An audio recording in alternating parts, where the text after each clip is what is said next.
Hi everyone, welcome back to Food and Lifestyle with Ugochy. We're going to be making custard pancakes. The ingredients have been displayed and it also be displayed for you at the description box. You know it's the holiday season, right? And our kids will actually love this recipe. So let's go on to cooking.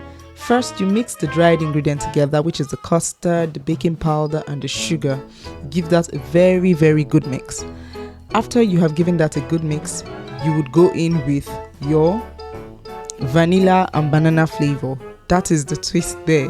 Vanilla and banana flavor. Next, you go in with your egg. Next, you go in with your milk and then your melted butter. Now, you're going to be taking out your time to give this a very, very good stir. You keep on stirring until you see that there are no more lumps, until you see that it is smooth and not too runny, please.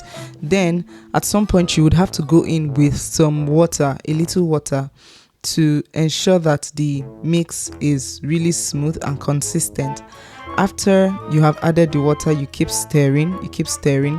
After that, you heat up a pan, and when you heat up the pan, you do not need to grease the pan with oil or anything because the melted butter in the mix is already good enough.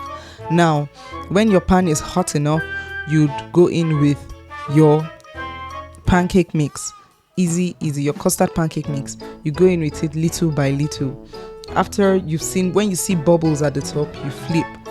Now, when you flip, you leave that to rest for say 1 minute. After which you would go in with you'd pack it, take it out and put it in a plate. You do that over and over again until you're done frying all of your mix. This is very easy, like I said. Now, I had this pancake and I wish I would have loved to have some more. And I could say that for everyone that tasted it, they really, really liked it. So tell me, it's a very easy recipe, as you can see, very simple. It doesn't even take time. In about 10 minutes, you'll be done with this. Would you be trying this out? Will you be trying it out? Yes, there's so much you can actually do with your custard in the house, not just making it and drinking it like pap. There's so much you can do with your custard. I'll be showing you other things that you can do with your custard in our next edition. Thank you. This is what our picture looks like.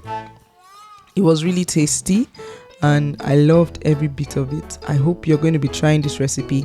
Do well to comment and tell me if you're going to be trying this recipe. Thank you for watching. Do well to like, share, comment, and subscribe. See you next time on Food and Lifestyle with Ugochy. Bye-bye.